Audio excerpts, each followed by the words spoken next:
মাঝাবাড়ি এলাকায় একটি বহুতলে অগ্নিকাণ্ডের ঘটনা ঘটে। ঘটনাকে কেন্দ্র করে ব্যাপক চাঞ্চল্য ছড়া এলাকায়।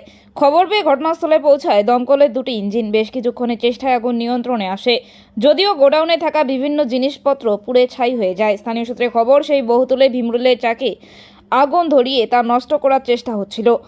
সেখান থেকে আগুন লাগে, সেই আগুন দ্রুত ছড়িয়ে পড়ে। খবর পেয়ে এলাকায় যান বিধায়ক শিখা চ্যাটার্জি। তিনি জানান, আগুন কিভাবে লাগলো তা জানা যায়নি, তবে দমকল এসে আগুন নিয়ন্ত্রণে এনেছে।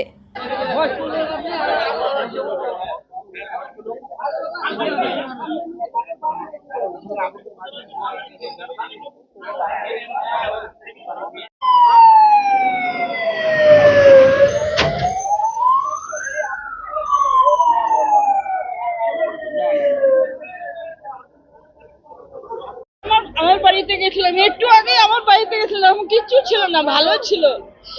একটু পরেই দেখি এরকম আগুন, একটু পরেই দেখি ভালো ছিল। কি করে বুঝতেই পারছি না কি করে লাগলো। না, আমি একটু বেরোয় চলে গেছি, আমার বাড়ি অন্য জায়গায়, তো এটা আমার দিদির বাড়ি। দেখে ভালো দেখে গেলাম, একটু পরেই শুনছি এরকম আগুন লেগে গেছে উপরে। আমার নাম সরস্বতী দাস মন্ডল।